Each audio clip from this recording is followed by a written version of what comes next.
Knack, your camera's not on. I know, I'm working on it. Okay.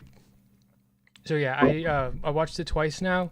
I took notes the whole first time, and then the second time I didn't. I didn't take notes at all during the movie. I was just That's like fine. watching. But I kind of came home and I wrote stuff down. After you asked me, well, to come on, I wrote stuff down. I remembered. Yeah, you didn't watch it too long ago. I watched it yesterday. Yeah. The notes, it just kind of help you. I mean, I think it helps you look at it like a different perspective, but it's not really. I think it's probably negative to your movie viewing experience. Well, after I watched your review, I kind of thought of some things. Because, like, during the movie, like, I'm one of those people that just enjoys it. And then maybe if I want to, like, get a more critical sense of it, I'll watch it again, depending on the movie. So I kind of was like, okay, now that I see, I understand this. Or, like, I kind of got that. Because there were some things that did stand out. But as, like, a casual viewer, you're just like, all right, let's just watch the movie. Yeah. Okay. So what do you guys think about the movie? Good movie, bad movie, what? It was good. Are we live now? Are you Yeah. ready? Are we allowed to talk? Yeah, you're allowed to talk. I'll let Peanut talk first. I Okay. thought it was good. Good. If you guys have seen the movie Lady Bird, she did that movie, and that's a really good movie.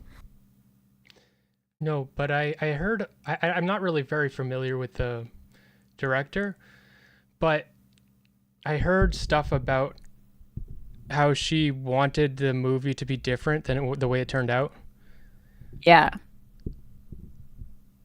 So It felt like a draft that you could see it as a draft that was a new writer's first shitty draft that for some reason they didn't edit. But that's definitely not the case with Greta, right? Because she's a seasoned director. She knows what she's doing. She's produced great work. And I would say this is a great work in some ways, but it felt like confused thematically and didn't land it didn't land solidly. It's like a gymnastic move where you fell at the end, but it was kind of beautiful and cool, but it didn't come together. So that to me signifies, in combination with her comments, there was a lot of pressure in the writer's room to conform to like corporate interest. But you also kind of which was to feminist wash it. You think of Barbie, which isn't true feminism. You think of Barbie, and then when you watch this movie, it's not what you think it's going to be. And that was something. What did you think it was going to be? I did not think it was going to be major quips about fragility, fascism. I wrote down cognitive dissonance, patriarchy. I was not expecting that. I was expecting some like classic movie where somebody gets stuck in the other world and they have to find a way to get back to theirs. You know how you've seen all those movies where it's kind of like they get stuck and they have to go back, but this was kind of trying to be, this is a message to, you know, the men. This is how women go through. I feel like it was pushing an agenda, and it wasn't a subtle agenda. They made it very clear there was an agenda. Are you a feminist? I don't follow any of those movements. I don't really label myself, I guess. Are you an anti-feminist? No, I wouldn't say that. Okay. What kind of agenda do you think it had, and whose agenda? I felt like, you know, the point was to kind of, for the watchers, and maybe if you're a woman, you could sympathize with what was going on, you know, her being ogled when she went out to the real world for the first time. And then it was kind of like showing what we go through as women. So, but I feel like maybe if you were a man who was watching this, it was like, what is going on? Maybe. I don't want to speak for men, you know, but it was kind of, you could see, I guess, more if you were a man, that the agenda it might have been pushing, because as women, we live through these things. I have a different idea what the agenda was. Okay, what do you think? I think it was branding for Barbie. For quite a while, they've been trying to do like rebranding themselves as like a feminist thing, because they became a symbol for the patriarchy almost. Like Barbie is synonymous with like making women feel self-conscious about themselves and like creating unhealthy expectations of women and stuff. And so then they've been pushing for a while, like slightly different body type Barbies, trying to be more like different skin tones and stuff. And I feel like that's not really sticking. So this was their shot at that. Yeah. So Barbie had an economic downturn, and they went through a push. I only know this because I saw a documentary. I'm not like, I didn't do research on Barbie. You could get bigger Barbie, and they were like, we're putting a lot of emphasis on this as being what's going to save the company. And if it doesn't make money, we don't really know what's going to happen, but we still kind of believe in it, but who knows?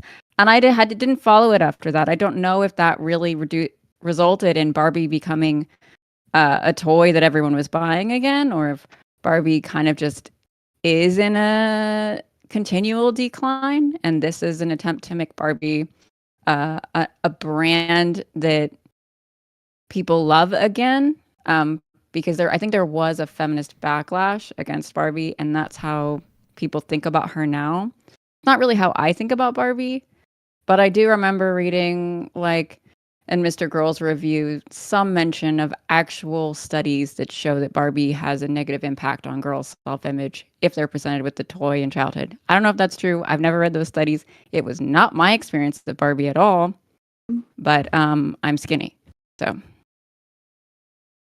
I don't have to deal with that kind of thing. I don't think Barbie can be saved as a brand. I think it's stereotypical toys you associate with just girls. So it's like, this is pink for girls. This is Barbie for girls. Well, the thing I think is the problem I have with the movie is that what Barbie is, unless they totally change what their product is, it is, so like if they make chubby Barbie and sell it to you and you buy it, then you're buying the idea that chubby Barbie is the ideal woman that you're trying to, like, it's always like the ideal woman. Like, so, and with the movie, I feel like, wait, hold on. But with the movie, with the movie, I felt like their approach or their prescription with feminism was to, ironically, because they pointed out in the movie how how patriarchy gets hidden, but their prescription or approaches to hide it more. And like, at the end, she's actually not wearing makeup. She's wearing like natural makeup. She's wearing makeup, but they say that she's not. And yeah. What was your point? Can you So I'm saying, like, if they sell like chubby Barbies and stuff, they're trying to cover up beneath a bunch of layers of branding and stuff the fact that they're still trying to sell you, this is what a woman should be, but within the patriarchy, women should be like this and you should be comfortable like this, but it's all still relative to the role that women play for men in society rather than just being themselves, Still about your body. Even if your body can be different sizes, it's still about your body. Is that what you mean? Yeah. Well, when you were speaking, were you gonna make a point? Because if you were, okay. Huh? So, I was saying, were you about to say something? Oh no, talk. So I remember this because but it was how she's saying without the makeup she doesn't feel pretty anymore, and throughout the whole movie you're believing is that she doesn't care about Ken, but that one line she said, "What if he doesn't like me anymore?" And that really was like, wait a second, the whole time she didn't care what Ken thought, but the minute the makeup goes off, she's like, what if he's not gonna like me anymore? That's fucked up. Barbie didn't know who she was, and the script didn't know who Barbie was. So I think that's an out of character moment. And I don't think Barbie was who she was meant to be as a character. I think that when you write a story and there's lots of literal voices in the writer's room saying it has to rehabilitate Barbie's image, it has to be feminist in a pop culture feminist way, not in any like deep theoretically feminist way. It has to speak to the masses and it has to be fun. Like, you're not even thinking about what's going to be a good story. You're thinking about what script are they finally going to accept and allow me to produce in a movie. You literally present drafts and they get denied, and then you have to revise it, and you're just trying to figure out, what do they want? What do they want? What do they want? It's not what you want. You are working for a company and they decide what content you produce. Well, can we talk about Ken for a second? Because I was reading the lyrics to the song, just like you did, and when he says, anywhere else, I'd be a 10, but I'm just Ken, but anywhere else, I'd be a 10. So it's kind of saying, well, Barbies don't care about Ken. Ken is just something to throw away, but in the real world, patriarchy's real. I'm a man. I can catcall at women. I can do this. I can own the world. And, that's what he brings back to Barbie Land. And Barbie's like, I don't like this. Because it's not what they had before, and it's something that's different to what she's used to. I hated what they did with Ken. I don't understand. Yeah. And I wrote down specifically, they go through this whole moment, the Kens come together, and they're like, they go to the Barbie, and then they find out everything's back to normal. And there's no, equality at all. Right. Because was thinking of Barbie. When I think of Barbie and Ken, think of them together, or you have your man Barbies and your girl Barbies, but they're still together and they're like. But she can't say that she loves Ken, or else it's not feminist enough. You know what I mean? So, but I think that's a really nasty trend I see in feminism, where especially radical feminism stuff. There's the hatred of men just permeates things where it ruins the ability for progress. The way I think the movie should have gone, it could have gone in a lot of different ways. But at the beginning, Ken is the woman. Right, the Kens are the women, right? So that the end, the Barbies should have been looking at the Kens like this. You are us, you know what I mean? And it should have been like learning through like this is how we should be treating you, that kind of thing, I was reading they should have had a self-reflective moment and realized that they had been actually oppressing Kens. That the matriarchy was oppressive in Barbie world. Because there's a moment where Ken says, "It hurts, doesn't it?" Yeah, and not have a home. Right, and then he says to Barbie that she failed him, and she doesn't give a shit about that at all, and you can tell he's hurt. She's like, Barbie, you failed me, and I was like, damn. And then the response to the Barbies is like, you got to do it yourself. Welcome. And then welcome. And she goes and lays on the ground and cries hello. Hey, sorry for being late, y'all. No problem. That's you had okay. Work or something, so. It's all good. Yeah. Just got sidetracked with stuff. Anyway, fill me in real quick. What's I heard about Barbie failing Ken. Yeah, we think there's not much that you missed. We think that it's branding was the most important. I think branding was the most important thing. They were trying to brand Barbie and trying to fix the image that Barbie had, and also they did Ken wrong. They did him dirty. Yeah. I've been hearing those theories and stuff like that, so I'm curious in hearing you guys' reasoning behind that. Okay, so are you gonna come on cam? I'll see about that in a second. But just keep talking. Okay. I'm fixing up my setup. I think the whole point of the movie was to say men, well, not the whole point, but a big part was to say men are bad. Look at all these men. And then you have that boardroom of the CEO of only men. Yeah. I love Will Ferrell so much.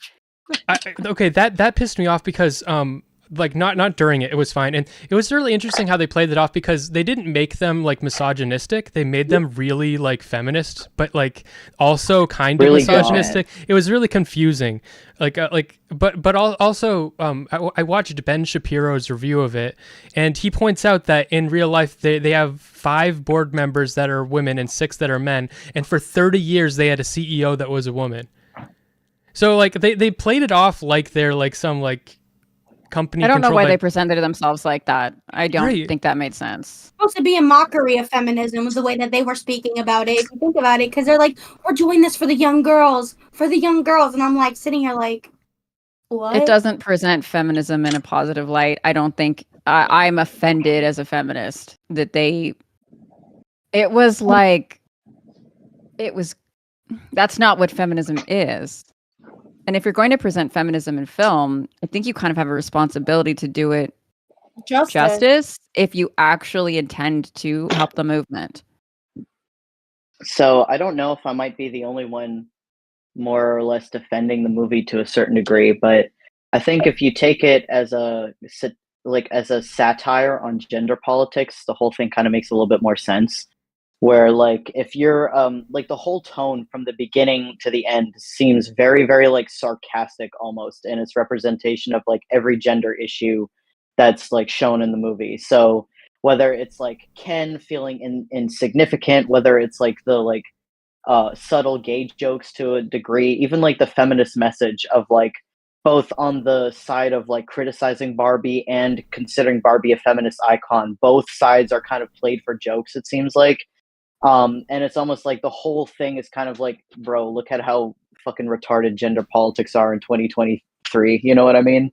Yeah. So like that's why I was able to go into it and kind of like really really laugh at it, because I thought it was really like a hilarious representation of just how confused we are. Like my sister at the end of the movie, she said like, I felt like the message was very confusing, and I'm like, I think that is the best representation of what nowadays feels like for men and women, you know. I agree. And like someone else pointed this out to me, that the way they described it was, I was viewing it as prescriptive, but the movie is supposed to be ideally descriptive of this is how things are. But I don't. Yeah. But it doesn't. I don't agree with you. Like, I agree that if you look at it that way, it could be good. But I think that they failed at that because it is confusing, but it shouldn't be confusing that it is being descriptive. You know what I mean? It's like especially when what's the mom? The mom is like giving her speech that cures people of the patriarchy, brainwashing. Yeah, it wasn't satire. That was meant. And if it were satire, it would have been good. She had this big moment where she's like, listen, it's hard being a woman. You have to do this, but you can't do this, and then you can't do that. Like, I feel like that was supposed to be her big moment, her big monologue. Admittedly, I have to agree with you guys on that. Like, the message there was just definitely, like, way more serious, and you could tell that was intentionally meant to be that way. Like, I think the only thing I can say, like, if I'm being, like, ultra charitable, I would say that, like, it might come off as like a hypercriticism of like men or something, or like the patriarchy, when it could technically be seen as like a criticism of like all women. Expectations of women, because there's that part of like being part of the sisterhood too, which seems more of a call out of like the Amy Schumer types, where they say like, oh, a woman's place is in the revolution. It's like, I think the whole point is like, it's nobody's place to tell a woman what her place is, you know. But at the same time, you're trying to give this message, and I'm sitting here, especially as like a female to male, right, where I'm just like, I'm honestly, dude, like, I don't feel like any less of these expectations now as a man either. Like, there's tons of these kinds of expectations on men. You have to be masculine, but you can't be too masculine. You have to like read women's minds, but also be open to listening to everything. Like, you could do the same thing for guys.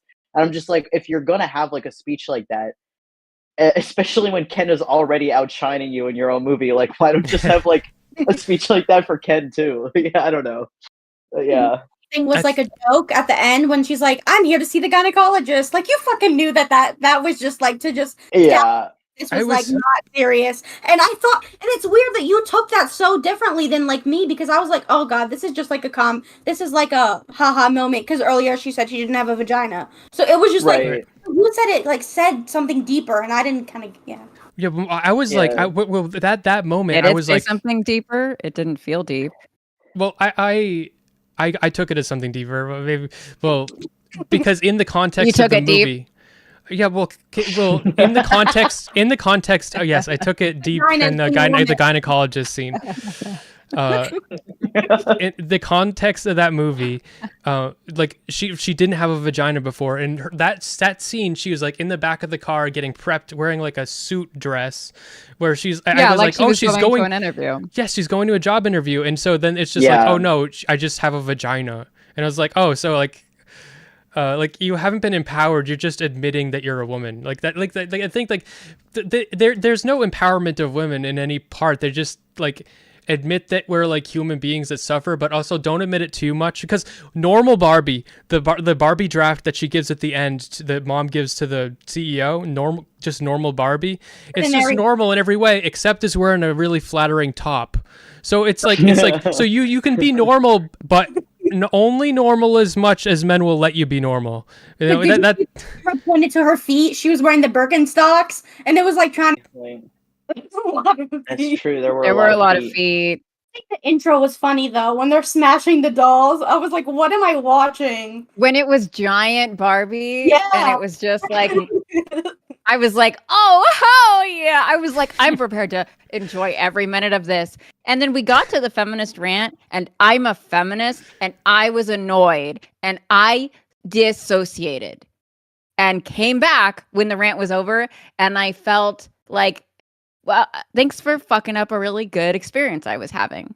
Thanks for now making me have to think about how people think that they are practicing feminism and they're actually attacking it and making people think it's bullshit and not valuable.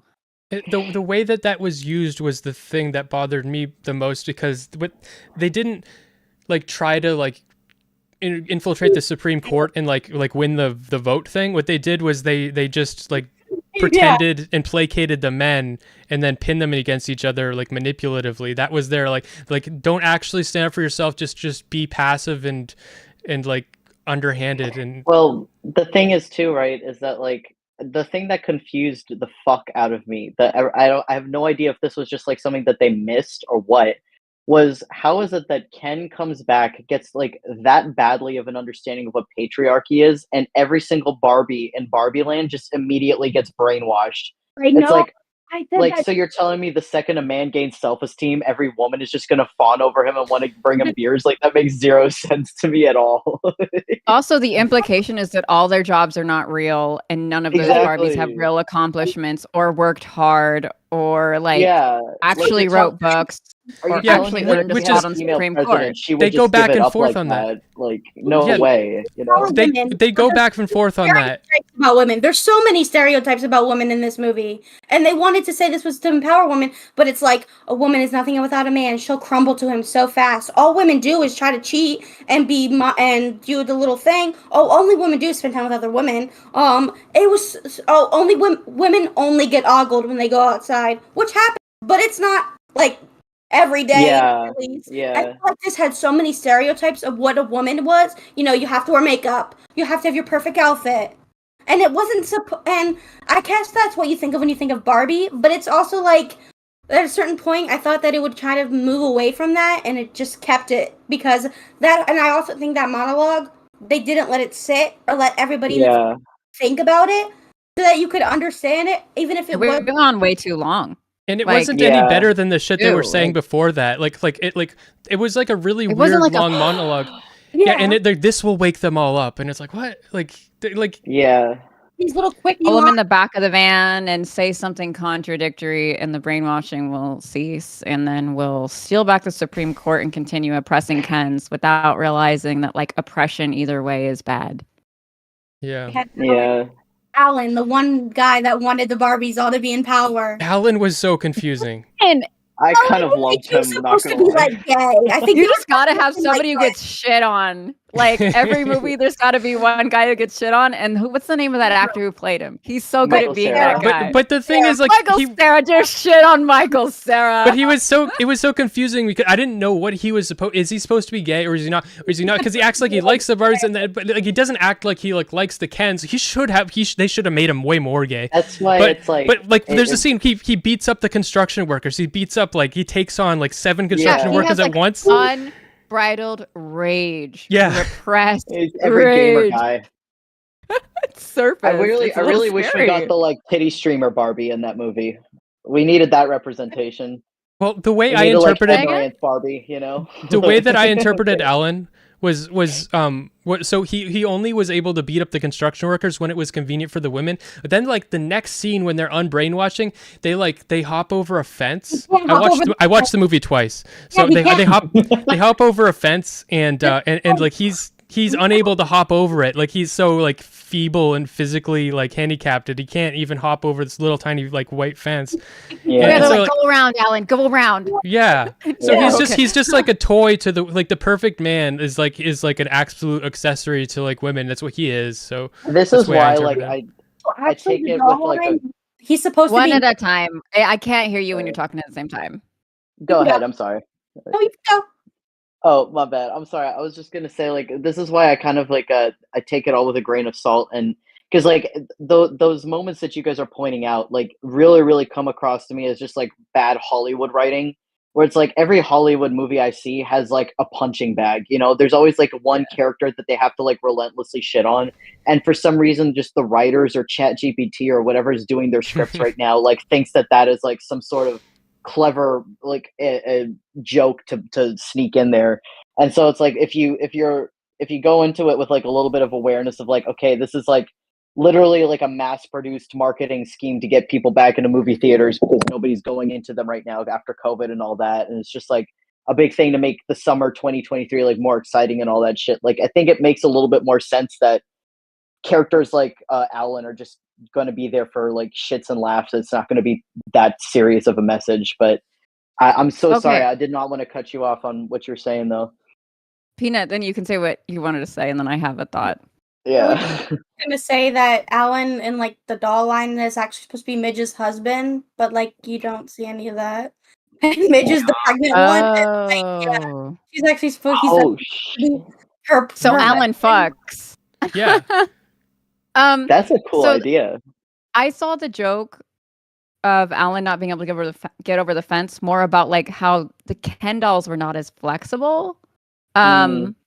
So that's what I thought that was. I didn't think that was Alan is weak because Alan beat up an entire construction crew. I interpreted it, like I said, as convenience. Like the thing, like the plot armor that gave Alan the ability to beat up the construction crew was like as an accessory to the women. I don't know. I don't know. Like intentions are different. Like intentions are. That's how like I think it came across.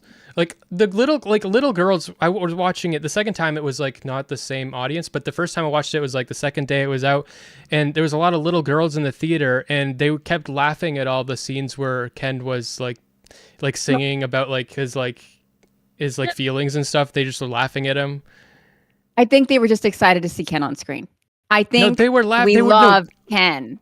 I think I mean, I think it's just great to have like Ken kind of was the movie. Ken kind of is Barbie. Like Barbie doesn't really exist without Ken. It doesn't make sense that Barbie left Ken in Barbie Land. It doesn't make sense that she didn't love him. And the best scene in the movie was Ken's musical number. Well, hold on. You saying that it doesn't? Okay, I have to stand up for the movie. Okay, it doesn't. You're saying that it doesn't. Okay, in the context of the movie, it doesn't fucking make sense. Okay, and the message that they're trying to do, but to say that there's an expectation for Barbie to love Ken, that plays into some of the harmful shit that women have to go through, where they're like, you're expected to love this guy, and so it does make sense that they would fight against that. They didn't do it successfully. You know, they didn't actually create a separation there, you know, like. Well, I guess that's the patriarchy in my own mind, that I want Barbie to love Ken and that I don't like that she doesn't. But she needs to I in the movie. That, but she has to in the context of the movie, because like the relationship between men and women is broken, and then for them to not fix their relationship with each other means that there's no resolution to like what's going on in Barbie Land, you know. It's. If they could have just stopped oppressing men, I think I would have felt good about that. But it doesn't really make sense that all the Barbies are paired up and that's how you play with Barbies. But she didn't like Ken. It made sense if this movie was truly meant to be about like kind of waking up after being an NPC and realizing like I've been programmed to love a man I don't really like and I feel no passion for, and he's kind of an incel freak. If that were the case, like I could follow it. But that's just not what Barbie is. I personally support fascist Ken. I think that was a good decision on the marketing team. Oh, yeah, it was entertaining. Yeah. Honestly, that fur coat, Jojo Casa House legitimately was like 10 out of 10. I need that fur coat now. It's just they made him so sympathetic and so like he's the most human character, and it's just so it's so weird. Like, God, it makes you hate the Barbies so much. Like when the Kens come back after fighting on the beach because the Barbies put them tricked them into going to war with each other, and then there's a Barbie like, "Hey, fuck you! This is our house again." It's like, Jesus Christ! You put in these like they just want to feel loved, and like they would. Could we have one man on the Supreme Court? No. Okay. No. Even though we After have that- at least one woman, or I- did that- before she that- fucked up Roe v. Wade. Sorry, I keep interrupting. That line We happens. do have how many women do we legitimately have on the Supreme Court? We have one, right? 2 or Amy 3. Coney Barrett. 2? Do we have Sonia Sotomayor in there too? Okay. I really should know this. I live here. I'm an incredible feminist, guys. I know all the women on the Supreme Court. All 2 of them. After the scene, because I only noticed this my second watch because I was so bewildered by what was that line you just said? Alina Kagan is on the Supreme Court, Eli says. Hey. No, you can't. When they said that you can't stay at the House, then we can't even have one on the Supreme Court. Then after that, I was not even thinking. But after that, there's another. They're explained to the Kens. Oh, but you can get a job and you can try to work your way up and everything, and yeah. And I don't that does It's that not fix it? Does stereotypical Barbie have a job? Did she work her No. way up? Does she No. pay rent? No. Why can't the Kens just have a fucking house, dude? Well, I think that also was the point though with the stereotypical Barbie is that she's nothing. She has no job, no skills, no nothing. So I feel like it was kind of oh, well, I'm nothing, so maybe I need to find something that's just not here. Well, And she found her okay, vagina. What she found in the real world was that people didn't like her, that the patriarchy existed, and that executives were men. And then she really, really wanted to go back to Barbie Land. And then a random old lady showed up and said, I can magically make you go back to the real world. And she was like, I think I'll do that because I'm numb inside and I just want to feel something, basically. It was just not an informed decision. It didn't make sense. I don't see what she wanted or thought she was achieving except escaping her. It's like when you go on vacation and you expect you're going to be happy there. Mm-hmm. You make a huge life decision when you're extremely depressed or manic. This is going to fix me. And it's really not going to. You got all your fucking hair off. Your hair. Personally, I just think like. I could definitely beat Smeth in a beach off, though. That's for sure. Oh hell yeah. I want to see that. Well, with the Ken dance number thing, I will say I laughed, and I only laughed because I was like, "What is going on?" It wasn't oh, I'm making fun of men. It was this is what's going on, and the fact that only Ken were one of those laughers. Yes, I was, and my boyfriend next to me was too. I laugh when I see beautiful men. The thing is, I was choked up. Experiencing joy. I was choked up when that scene was happening. I get choked up a lot in movies, and when that scene was happening, I was choked up, and I hear little girls laughing. It's what the fuck is going on right now? It's giggling. It's joy at seeing men. That's what I think. This is not a movie for little girls, in my opinion. I don't know about you guys, but this is not a movie for little girls. It's gonna make them think that empowerment is to be manipulative and pretend to love men and shit. I think most girls are not most little girls are not going to look into that movie and see anything at all. They're going to see Pink and Barbie, and that's basically it. There was a little girl sitting a few chairs down from me, looking up at the screen, and when that opening scene when Barbie's waving at everybody, she's just mimicking her, waving at the screen. It was the cutest thing. I was I think they enjoy sucked your that little Barbie dream and just worry about the social messaging when you're old enough to know what it means. Yeah, but I think they absorbed that. They don't think hear that. They don't hear the adult jokes, and you do pick up on gender dynamics, but you're getting that from your mom and your dad. Yeah, but they're playing off empowerment as being passive aggressive, underhanded, and manipulative. Yeah, but little kids don't understand that. That's why I was this is not for little girls. I guess sure. I'm not a child psychologist. I don't understand to what degree messaging in media really affects us. I didn't even know that your doll would affect how you feel about your body.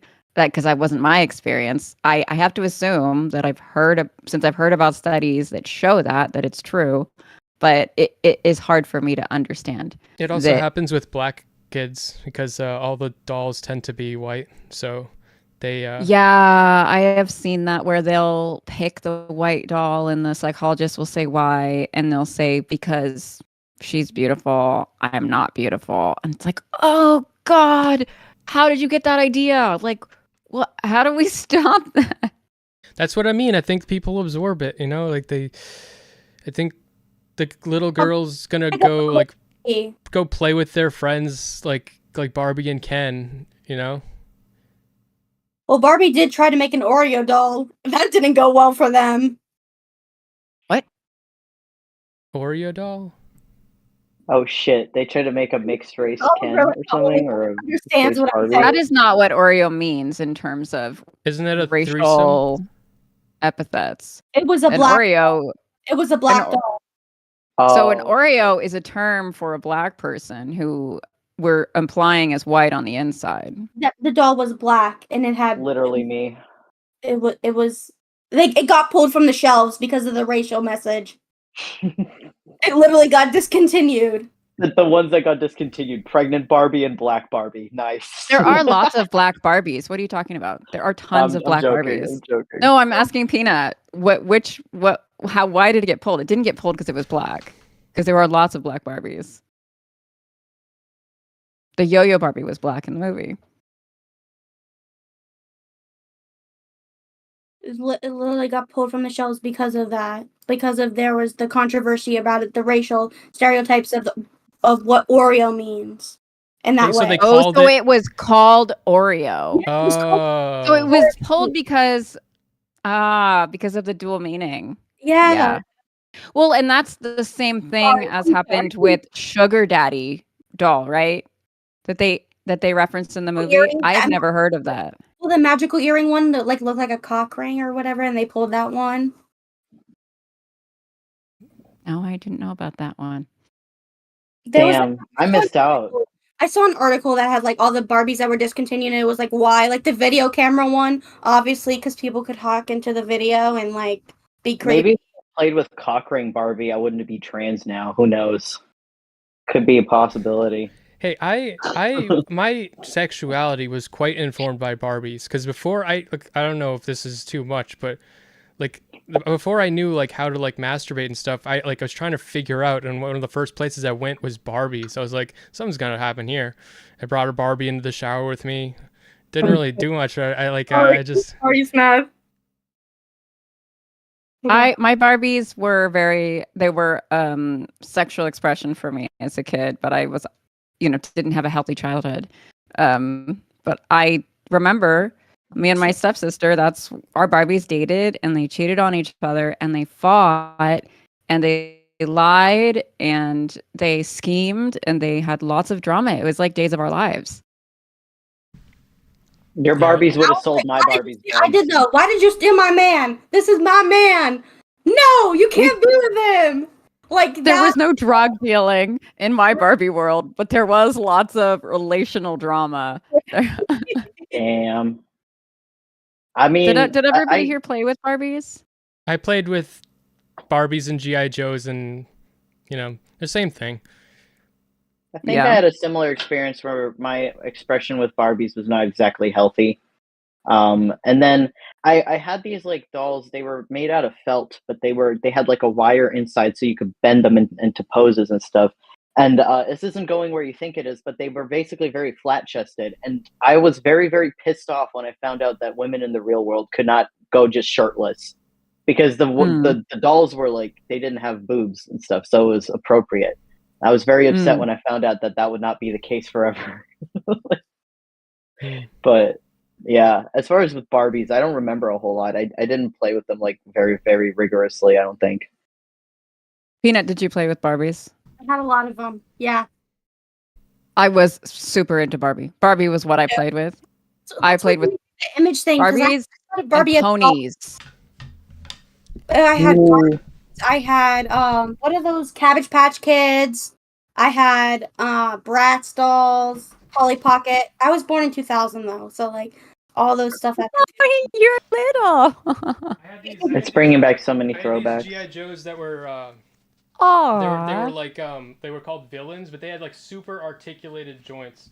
But this one went in the shower with me quite a few times. There was Oh She's got a shit! gun, but look at like her like shoulder blades. She's got like why is her body like that? look at That's like she's kind got of fire, articulated dude. shoulder blades. I don't know if you can see what I'm showing here, but Yeah. yeah, They have several so joints. it's not just so I really like dolls that had a lot of joints. So I didn't like Barbies because they didn't have a lot of joints. But Yeah, they were always frustrating to try and get them to sit down. They would always like look like their legs Yeah. were sticking out. The legs straight out. That was Like- so the splits joke was kind of funny, kind of disturbing. There was one thing I did in the movie was that, and it was like the daughter, she was a bitch, like, and it was like you meet her and you're like you don't want to go near her, and she's a bitch. But I feel like that character also was made to take Barbie down to a peg. Which Yeah. character? The weird daughter, Barbie. the Or- I never played with that doll. no, in the movie, the bitch Oh. daughter. Yeah, the Which mom- scene are you referring to? The The Barbie. daughter that of would the just mom, tag along- yeah. the human mom. Yeah. Okay. Yeah, so those characters didn't even need to be in the movie. yeah, The real world didn't even need to be in the movie. Like, if we could have, they could have put the real world in the movie in a way that made sense, but it didn't make sense the way it was there. I think it was kind of interesting that Ken started experimenting with patriarchy and thought it was about horses. And Offside moment. how- he was like, when I figured out the patriarchy wasn't about horses, I kind of didn't want to do it anymore, but I couldn't stop. I just wish it was about horses, and I just want you to love me. I just want to live with you. I felt that. I felt that. Like, I do not sympathize with incels, but I really sympathized with Ken in that movie. I don't know if Ken is like the perfect example of an incel in that movie. He got his own I think song he and is. dance number. He got his own song and dance number. They tried to Yeah. pretend like he was an incel, but I don't think that's what an incel really is. And if they wanted to have a commentary on incels, probably should have been a real incel and not a Yeah. redeemable man. Okay. Hold on. Okay, here. Hold on. Oh, This is what oh, Yeah, I they should've think. gotten Smeth in this movie. I think an incel is Ken, and then once you're Ken for like 3 years or so, then you start to resent women and hate them, and that makes it even harder to not be an incel. And so like, but I think it's like he is level 3 of 10 levels of incel, and once he starts the patriarchy thing, he's like at level like 4. But like the thing is that he doesn't even seem to like have like a hatred for women. He really is He just like, doesn't. yo, men are awesome. Like, you know what I doesn't. mean? He It's loves- No, he gayer doesn't. than anything, you know. It's like, oh he- shit, men can actually The do only something. reason he like- may be an incel is because he can't be with any other woman because he's supposed to be matched with Barbie. But other than that, he loves Barbie. He loves women. yeah, I did He's- not see him as an incel at all. well, he's so he's not hateful of women. I don't think you have to hate women to be an incel. He's just so obsessed with Barbie that he's completely unable to self-actualize or Barbie's like he can't like meet other women or anything. He's just, you know. well, the thing is, he's supposed to be matched up with Barbie, so he can't go meet any other women because that's his pair. Right. He's a Ken. He's not a human man. He can't be an incel. Like, it doesn't make sense. Like, either it's a movie where Ken and Barbie and these different characters are kind of playing pretend that they're human, because that's what you do with Barbies, and they're having real life dramas, and then there's some funny moments where you see that they are dolls, but they don't see it, and that's neat and kind of strange in some ways. Or like I guess you do what they did, which is like you try to make them dolls and human at the same time, and then change them from a doll to a human and explore what that would be like. But Mr. Girl brought up a good point in his review, which I didn't like all of it, but this was one interesting point he brought up. Barbie has to leave Barbie Land to self-actualize, but Ken stays in Barbie Land alone to self-actualize. She's like, you just got to go figure out your shit. Your shit's all fucked up. Do it in Barbie Land. I'm going to Human Land. Yeah, just go beach it out, dude. Have to be away from Barbie. Just go be alone. So he should get that, like that scene at the very least. They should have been like, oh, if she's going to the real world, he gets the house, right? Yeah, True. yeah. Let's divide the assets before you go. Men aren't allowed to live under roofs. They have to lay out under the stars like cowboys. They have to be permanently homeless. Why are you, as a man, wanting to have a bed? It brings up a bigger issue though, in the sense of not even the movie, but the doll line itself. Ken doesn't have a house, and the fucking doll in the doll line. Ken doesn't have any of this. When he gets He's when supposed he when to he live does with Barbie. when he gets the whatever casa house, there's a scene where there's Okay, they're in wait. Let's say it right, Smith. It's Mojo. Mojo Dojo Casa House. Mojo Dojo Casa House. And there's All right. an Airbnb There's of a it. scene. There's a scene where they're in the CEO gets a call from a guy in a warehouse, and he's saying that those are selling like hotcakes. So whatever happens in the Barbie world becomes products for the real world. In the real world. Or wait, what do you think? So it was the Ken house in the Barbie world. Then it became the one in the real. Okay. Yeah, That's kind of Was it- cool. Yeah, that was fun. yeah, it was There were really fun neat and things like whimsical. that. This movie was so fun because we don't get movies like The Goonies or movies like People Under the Stairs, or I don't know, it's like Goonies for like adults. I don't know if you've seen that one, but like we don't get funness in movies anymore. Everything has to be like really serious or like really ironic and stuff. But this movie was fun, and there was like logic that's kind of glossed over. Oh yeah, but you're not supposed to take that seriously. You're supposed to focus on like more fun things. And I just, if we can have more movies that are fun like that, it'd be good. You can't do feminism of- in that context. There could No, have been you funny can't. feminist jokes, but you can't make a feminist manifesto out You of can't a make silly feminist whimsical movie. Goonies. Feminist Goonies. What if it Feminist was? Goonies? Oh no. What if it was like Scary Movie, like raunchy, It'll be dirty like- humor satire with Barbie characters? Like, I would have loved that. It would have been wrong to do because children like Barbie, but Okay. I think that would have been a neat place to go humor wise. You know what? I don't know if this is an old movie. It was on Disney Channel. It's called Life Size. Okay, it was where the doll comes out of the box. I thought Barbie was gonna be like that kind of movie. She's a doll, and then she comes to the real world. But that's what I thought it was gonna be, and it just Weird wasn't. Science. Life Well, Science The doll was though, a great movie. great movie. I loved that movie. That Yeah. movie meant something to me.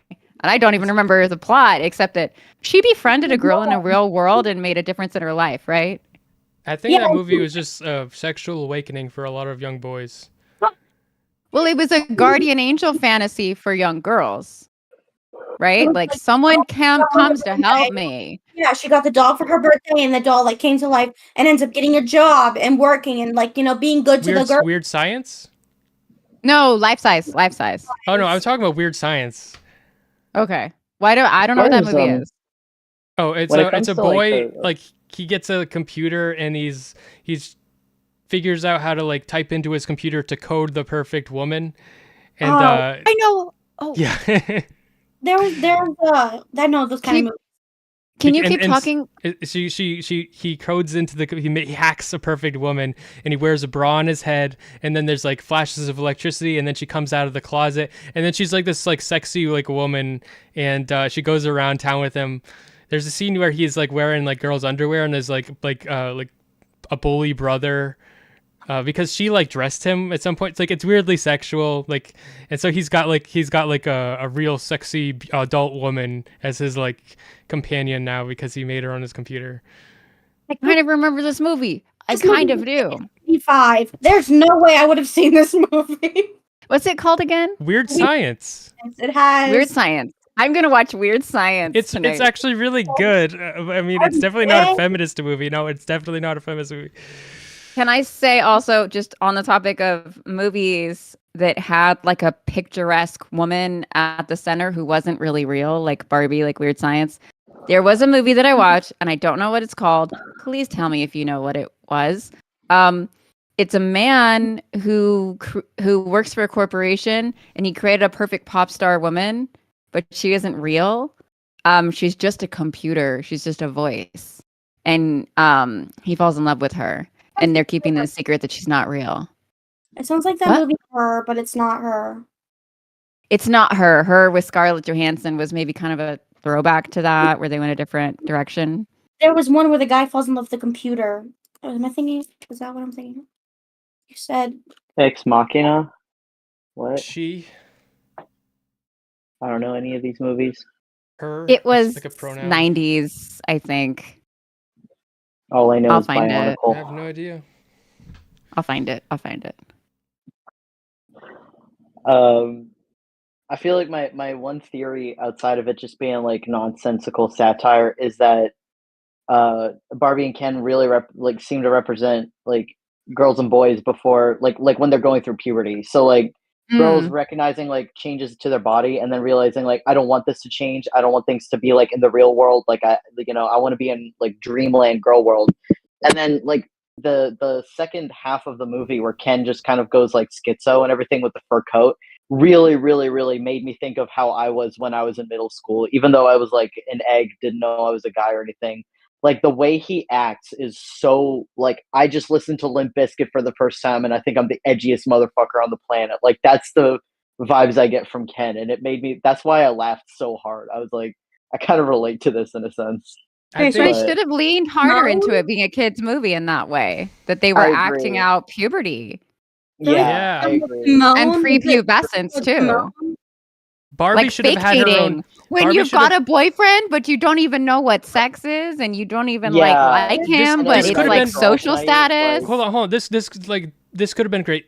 Like they have this type of like arc for Ken where he's like he's becoming rebellious and stuff. They should have had Barbie have a similar arc where she's like cause she becomes inspired by something from the real world and she just goes all out and then they're like there's She I could don't change her style and start like acting like she's a punk rocker. all the acting like Barbies she's turn a into weird metal girl. Barbies.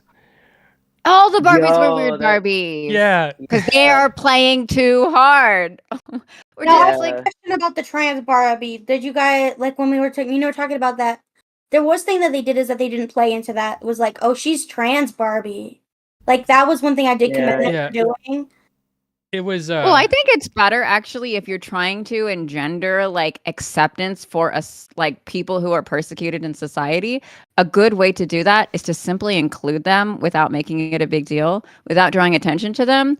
And then you could have a line kind of towards the end of the movie where it references the fact that maybe someone is homosexual or trans in a positive, easy, no big deal way. And a homophobic or a transphobic viewer is going to have the experience of not really knowing what was going on and maybe even liking that character. And then they have a realization moment at the end. Oh, that person is something that I thought I didn't like. And it they did that in Monster House with the gay footballer. I love that. Technically, being trans doesn't really matter though because they don't have genitals. So it's like yeah, they don't Barbie have genitals. wasn't- That's a good point. there is no pre-op trans Barbie. Why are people making it a big deal that a trans woman had a role in a movie? Okay, I Yeah, can tell you straight why. up. Okay, I can tell you why. I will be your enemy here. Okay. Okay, then I'll fight you. Okay. Wait a minute. He said he could block it. It's because they didn't make a big deal about it. Like so fundamentally, and that's something I believe is not all people believe, and it might piss people off. But if you are gonna have sex with somebody and they're trans and they don't tell you until the moment you have sex, I feel like you're being raped. This happened to me, and I've had sex with trans people, but like if I don't know until like the moment it's about to happen, it's like now I don't know how I feel and I'm confused and I feel like I have to continue to pretend that I'm cool with it, and it did things I didn't want to be doing, and. That's you and should so have stopped. sure I should have, but like the message is that if you don't in that situation, if I were to stop, I'm a bigot or something. Like the message is like if you're not cool, like if you're cool with me but you didn't know I had these genitals, now you're not cool, and so that in that context You're Kenough. You're not Kenough. if you care about so the stealthing and the hiding of that is it has Or that their undertone own to it. protection, right? It's that they felt like they needed you to get to know them and were kind of afraid potentially. Why do you think it was hidden from you? And how do you see that like tying into the movie? It was hidden for me because I was a slut and going to some like parties, and then like I invited someone back the next day, and then turns out, oh shit. Well, it's not like they knew you for a long time and were hiding some secret from you as a long-term partner. It's like you had a hookup and they told you before, hey, right, by the but way. I just and it made me end up doing things I regret, and I don't look fondly about that. So I didn't mean to bring up this topic and go down that route. So that's my emotional like response to but also a lot of like rad femmes or feminists are upset because a trans woman is not the same as a woman, and like if you are trying to make a film about feminism and it's got like what they would define as men in it, then that upsets them. Yeah, but trans women are women. And the Barbie movie's feminism was trans inclusive. It was about showing that a trans woman is just another of the various different. At the end of the movie, it's very trans exclusive at the end, because the conclusion is that she's going to the gynecologist. Yeah, it was a bad movie. It was a bad movie. Smeth, I feel I didn't mean to be dismissive of your feelings. No. Your language confused me. I was like, rape? Testicle Johnson says it's rape. Testicle Johnson in my chat says it's rape by deception in some places, but the law is on that very wildly. How could you legislate someone's confidences with a sexual partner that don't really harm the other person, especially if you. Okay. So it's like so if I tell you them, it would. If I tell you that I am Arnold Schwarzenegger, and then you have sex with me, and then it turns out I'm not Arnold Schwarzenegger, that undermines your ability Men lie to women all the time to and fuck them. That's Arnold not Schwartz. Cool. What? It's not cool. No, it's not cool. But it happens undermines a lot. your ability to consent. But it's not illegal to say that you were Arnold Schwarzenegger. I think that if you convince a woman that you're somebody you're not, and then you have sex with them, you've raped them. Damn. It's not rape. But it's something. Stop it. I'm kidding. Back on track, please. He said that he's been raped a lot or something. No. Back on the Barbie movie train, you know? Rape by deception. If you convince somebody that you're something you're not, and then you have sex with them, you've been raped. I was like, damn, I've been raped a lot then. Just because, like, people all tell me they have a 6-inch cock, and then they don't. And I just, like, feel very violated. You know what I mean? Okay. Can I read this? Yeah. Rape by deception is a situation in which the perpetrator deceives the victim into participating in a sexual act that they would otherwise not consent to. Okay. So that's if they had not told you before you had sex. Deception can occur in many forms, such as false statements or actions. Okay. Rape by deception.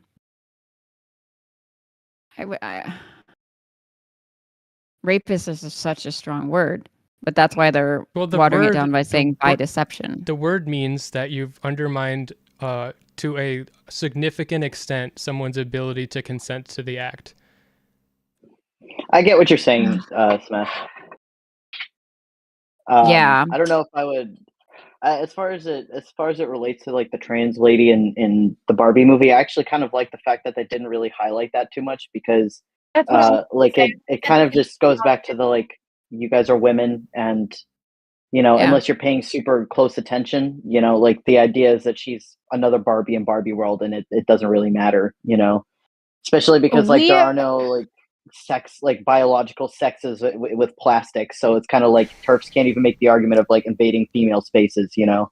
But it's so confusing in regards to like if you're talking about patriarchy and you're talking about like societal pressures and the way people are socialized, then when you get to trans women, it gets really confusing, because most trans women, like almost all trans women, are socialized as men first, and so that would put. No, but they live female lives. Yeah, they experience transphobia and misogyny. I'm not saying that they don't experience male.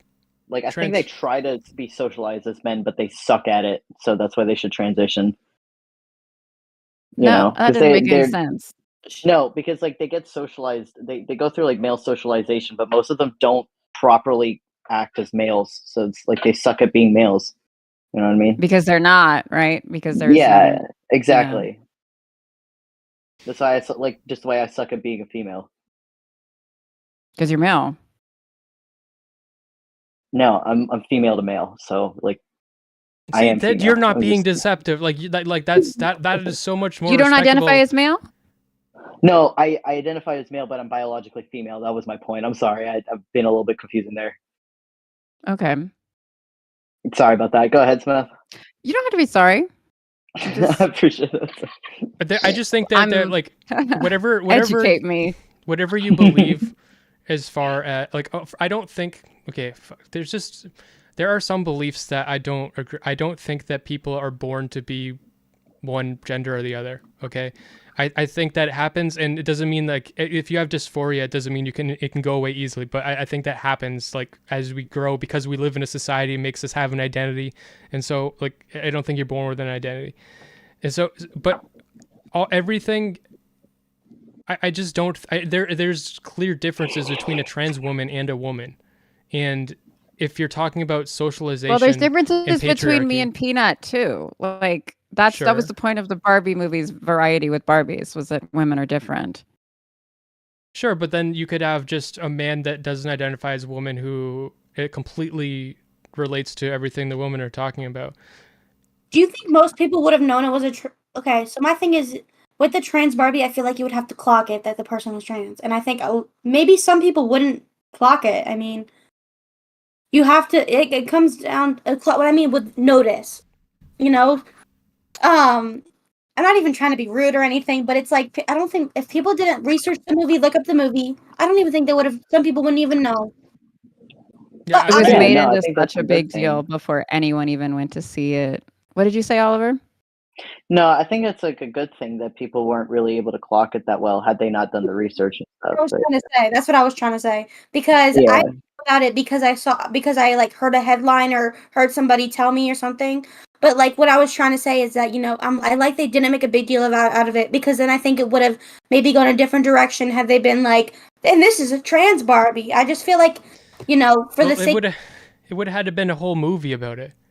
Well, I guess so. But what I'm trying to say is that the way they went They about. just cast a trans woman in a movie. It's like not a big deal. That's what I'm trying to say is that I'm glad they didn't make a big deal Yeah, but out it's of. a movie about feminism. Yes, yeah. and trans women are included in feminism. Do you They're think just trans women have crazy not people been a on the topic internet in- who think they aren't.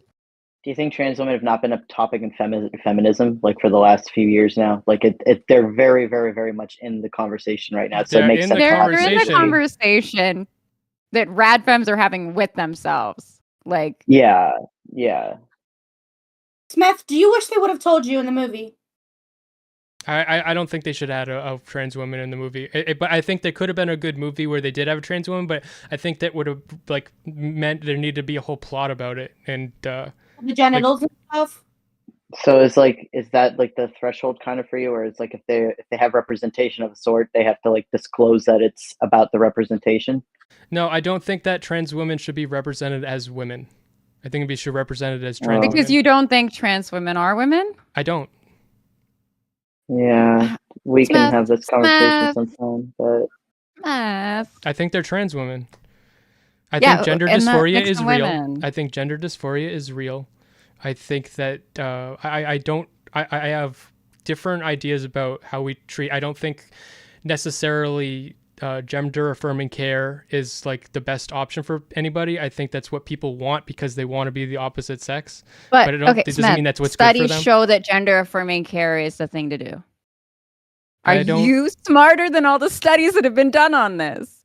Are you So smarter than the the- elites who dedicate their lives to that research? The studies you're talking about are like entirely like, trans women are they're entirely most likely, self-reporting. like, And it's self-reporting from people that want to be the opposite sex who tell you that when they change to that sex or they try to like change their body to be like that sex, that makes them happy. We're actually It's like- measuring outcomes too. It's not just entirely self-reporting. We're also measuring outcomes in The- people's lives over the- time, and depending on what sort of care they received.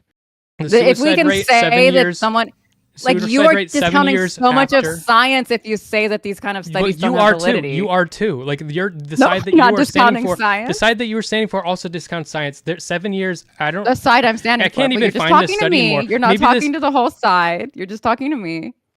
7 years after transition, maybe this has been debunked, but the statistics on suicidality 7 years after transition versus before or never transitioning is equal. Smith is just mad that I would beach him off like so hard. Yeah, let's You know He's just what, jealous. Smeth? the Barbie The try. studies are complex, and it's an So ever-evolving. now they're complex and they're thing. ever evolving until they Hey, agree with shut you. the fuck up and let me respond to what you said, Smith. You get to tell me to shut up sometimes. Listen to me now. It is complicated, but overall, we can tell that it's leaning towards affirmative care is what we have. Affirmative care is what we can do to help people dealing with this. And also, those people are telling us overwhelmingly, please just leave me alone and let me be what I am. Please just be kind and But accepting. they aren't. They Please aren't though. just use my pronouns and let me Yeah, transition I'm not. and let me kind go and to the accepting, fucking no. bathroom. Yeah, but but let me be what we are. Like you keep saying, like trans women are women, but they aren't actually women. They have dysphoria where they hate being. They hate their body and they want to have They that have body. a But that different doesn't mean biological reality, but that they doesn't mean that share they the are women. sisterhood. They share the sisterhood. what with is their us. sisterhood? The sisterhood is the experience of being female that women share. I don't think that trans women have I the think experience it- of being female. Yes, I they think It do. can vary. I think it can vary. So, like for me, I'm 25. I realized I was a man when I was 24. Right. I'm not gonna have the same experience that like Smith has had his whole life as a man. Right. Like it's gonna be different. And I think acknowledging that and recognizing that in a conversation when it comes to like issues pertaining to one sex or another is a really, really great olive branch to extend when you're trying to have these conversations because it puts the other side at ease knowing that you're not in here trying to invade or like steal valor or anything. Not that that's ever anybody's intention, but we just have to be mindful of how people perceive us. And I think while I very, very much disagree with TERFs and like rad femmes when they're talking about like trans women coming in like after maybe a year of being out as a woman or whatever and coming in and talking about the shared experience, I think there does need to be a little bit of understanding that they have an experience and they have a struggle, but it may not map on one-to-one with what biological like cis women are experiencing. And that doesn't make their struggle any less of a woman's experience. Like Smeth was saying, they're trans women, so they have like a female related experience, but it's going to be different. At least for a while until they start like assimilating more into society as women and that kind of thing. Like it takes time. It's not like a on and off switch type of deal. So it's like they do have like, especially when you're first starting out transitioning and you have all these like beauty expectations put on you and you're constantly looking in the mirror and it's just like what you're seeing in the mirror just does not map onto your expectations or society's. And then on top of that, you're seen as ugly and stuff. Like you're definitely going to have some crossover with how like teenage girls feel when they look in the mirror and they feel ugly because they don't live up to society standards, right? There is going to be like some relation there, but it's not going to be the same as like when you have your first period or when you first have the talk about rape or when you first like learn that men will catcall you in the streets when you're like 16 years old. You might not have exactly those same experiences, and there's nothing wrong with that. It just takes a little bit of empathy on both sides to kind of like come to the middle ground and get to the bottom of it. It's like if I start wearing shoe polish, and I say that I'm transracial and I'm black, and then police officers start, and then let me finish my sentence. It is 100% like this. So I'm gonna say that I have the same experience because police officers, police officers are now treating me poorly now that I look black. So I understand. I completely I'm part of the brotherhood. The shared experience of all black people, I experiences that too. It's literally, if you're saying that's not the same, it's literally one for one the same exact argument you're making, and it's dog shit. I don't think we really want to go down this path, but I get the overall point of what you're trying to say. Like, yeah, sure. Like, I don't know. Because I'm not black. Are you okay? Was I too mean? Are we okay? Nah. We're okay. You can be mean. Okay, I figured you'd be okay with Smith that. harder. He likes it. You know what? Okay. I'll be gentle, but I disagree with you. Yeah. I think I get what you're saying, Smith. It's a matter of like finding the words for it. But like, yeah, I mean, ultimately the slogans of like trans women or trans men or men are like kind of useless to everybody, and they're just mantras, you know. But like, They make sense if you get it, but they don't make sense to people who don't get it. No, but Yeah, I don't think there's and anything to get. They just think a trans woman is a trans woman. Hey, and Smith, you are locked in your perspective on that. Just I'm like, locked into. it's just like, so if I was transracial, I'd be transracial. I wouldn't be black. Transracial isn't real. Well, like, okay, if transracial isn't is real, transracial real? Is there evidence that transracial is real? One in Yeah. chat if you think I can become a black person tomorrow. This is like the people. One in chat if I could become Oreo Ken tomorrow. you don't think that there are people that are racially dysphoric? No, I don't. Jackson would say different. What was that woman's Jackson, name? You go from black to Okay, white. actually, no. Michael I Jackson take that would back. Rachel go Dolezal. Rachel I'm Dolezal. I'm racially dysphoric every time that I turn on Tyler the Creator and I want to sing along, but I can't because there's slurs in there. That's when I feel my racial dysphoria really There you surge. You know, I get really upset. I'm like, I So really want to say slurs and I can't. You know, I'm dysphoric about it. There are black people in Africa that I also have there are DID. products that are sold just to bleach your skin to make you look white. I know. That's Yeah. really sad. The bigger question is who is That's in Paris? transracialism. No, it's not. That's Yeah, just shitty beauty expectations. Okay, anyways, So- the Barbie movie, please. That's not transracialism. That's racism and people Yeah. internalizing. Okay, well, if that's racism, then transgenderism is sexism. Real world. No, Smeth. You like to say completely controversial things because I don't know why, but Because he hears them from Mr. Girl. No, I don't think he are said you an that. edgelord, Smith? Are you gonna come out as an edgelord, or are you already out? I'm already out as an edgelord. Already an edgelord. Check his Twitter. I'm kind of an edge lady, but Smith gets in fights with people on Twitter every day. I just see people go mad at his takes, and then he's like 20 tweets on this one person back. It are depends you it depends trolling us all? Is No, this I'm not just a fucking troll? trolling anybody. No, I'm not trolling you. I'm sorry that we have this difference of opinion, but I just don't think that trans women are women. I think they're trans women, and we should. I'm willing to make space for trans women, but like it's not the same as being a woman. That's just what I think. Like in the Barbie movie, when Barbie all of a sudden started getting emotional, it was like she got her first period. Smith, the thing about you being transphobic I'm is not it is being damaging. transphobic. No, that's transphobic. Okay, so here's the thing. It's like when people are racist and they're like, "But I'm not racist or anything." It's like no. It's But like- so here's the thing that makes me transphobic is I disagree with trans people. No, that's not what I said. Yeah. And that's not what you've been saying either. You said Well- being trans is the same as putting on blackface, dude. That's Yeah. fucking transphobic. It's not the same as putting on Smith blackface. teach It's the same as a black person bleaching their skin because they feel ugly and they need to have whiter skin. Michael Jackson. No, had- that's Well, like internalized Smith, I will racism say- and I colorism. I will say Well- there. I don't feel ugly as a woman. I just feel wrong. You know, it's not like an ugly or Okay. pretty thing. It's just like it's not right. It's not correct. You know what I mean? Like, I think if people who are getting like bleaching their skin or whatever, like in Africa, are probably not doing it because they like feel wrong in their skin. It's probably because there's some external expectation being put on.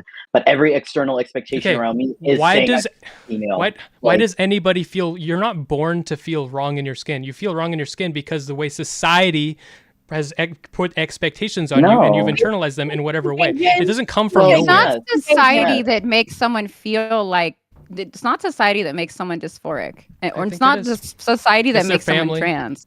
I think so. It's What would it take the to change studies your don't- mind on that, Smith? That societies absolutely do not prove that you're born trans. They don't. You can't prove that. It's impossible. They keep trying and they keep failing. kids know pretty young that they're trans. Yeah, I think that's bullshit too. That's like we the kids that know young when they're trans, their desisting rate is extremely high. Yeah, let's get back to Barbie. Back to Barbie. I don't know how I got here. I was a little worried this would become a trans debate, but I was like, it's not going to do that. There was literally no part of the Barbie movie that was about that.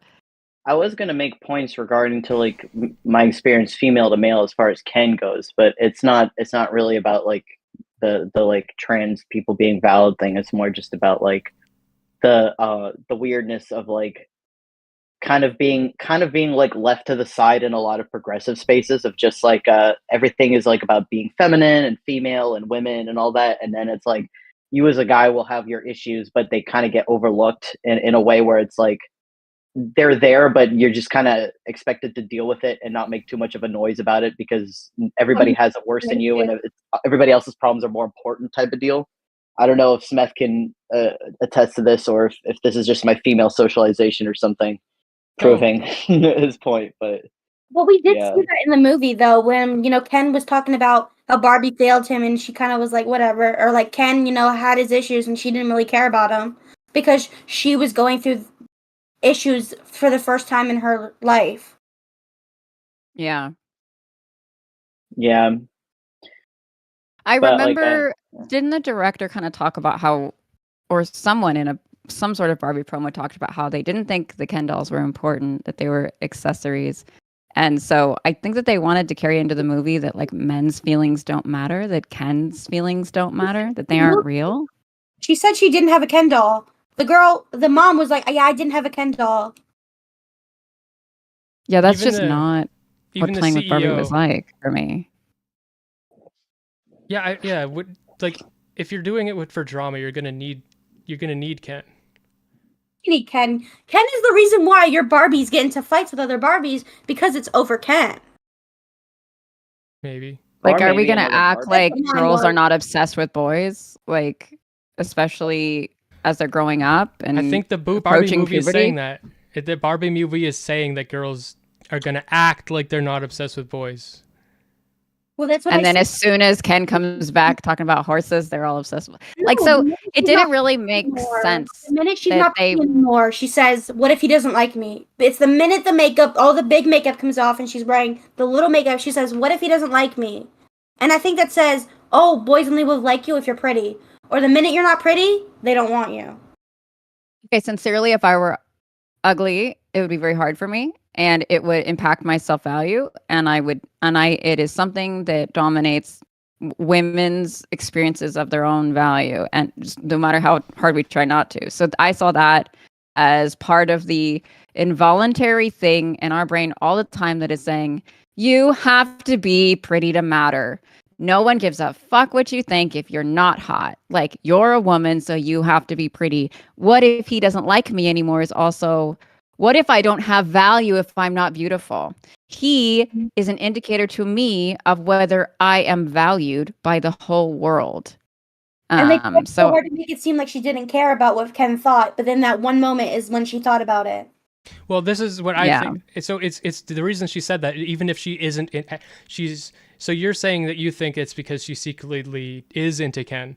I think I think it's kind of a combination. Like, I think she realizes that her power over Ken is what gives her power in the matriarchy. So if he doesn't like me anymore, then I'm powerless, because even in the matriarchy, their power only comes from their beauty and the male gaze and the men going off to the beach at night doing who knows what. Their power actually comes from, you go, girl, you did that, you win those. Like how me and my friends talk to each other when we're playing Fortnite, we're gassing each other up. They're gassing each other up. I deserve this. Yes, you did. You went. Like, it's like that is what the world runs on, is women telling each other that they're doing great when they're doing nothing.